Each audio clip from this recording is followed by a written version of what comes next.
It is again my privilege to introduce Meghan Vincent.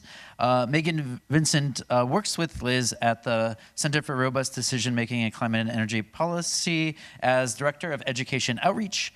She helps translate center research for a general audience and engages students in scientific research problems.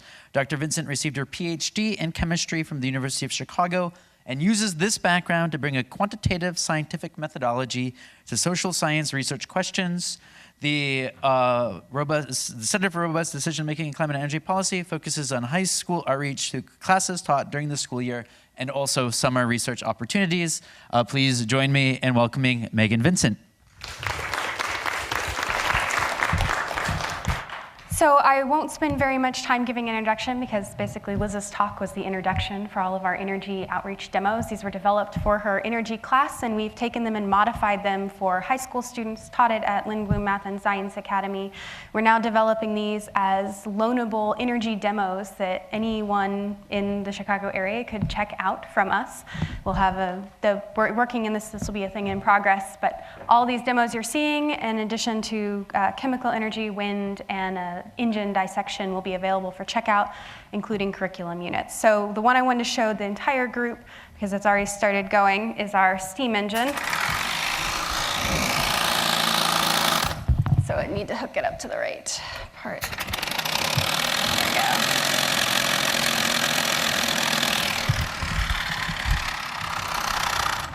So this is our steam engine.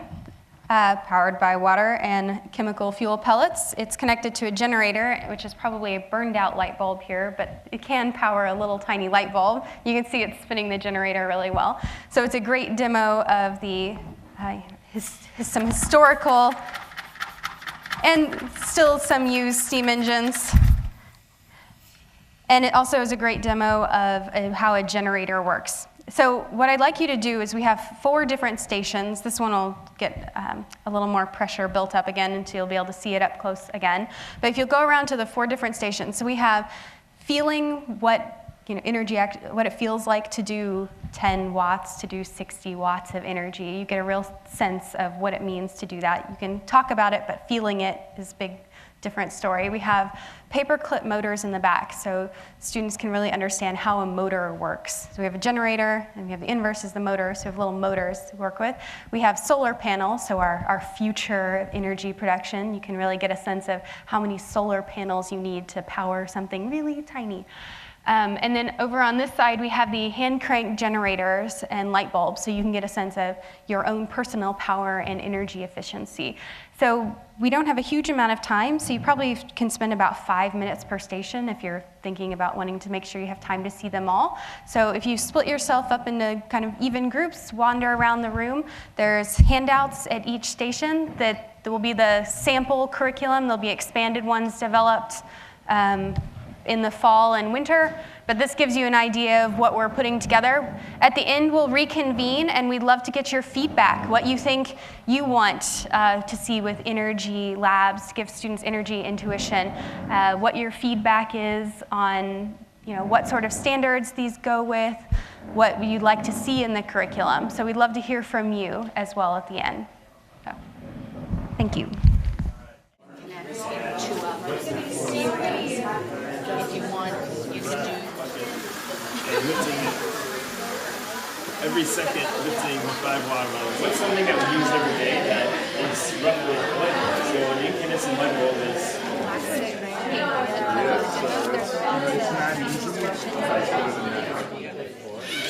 Wow.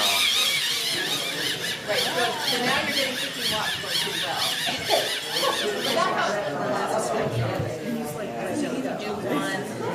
So the pistons are usually on the side of the train that are running the wheels.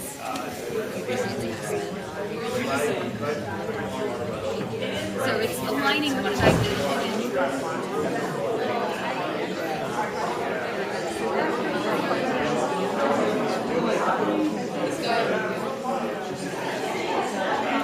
Try it out. Oh, so I mentioned briefly we have chemical energy, so that is the lovely name of bomb calorimetry, where you burn things and you see how much water you heat up, and it tells you how many calories are in the item. So calorimetry. So that's a nice chemical energy example. We also have a kit for wind turbines. So there's lots of wind turbine kits available. It would just be, you could check it out. You wouldn't have to buy it yourself. And this primarily is that you can make different blades and test blade number, blade shape to look at the wind energy.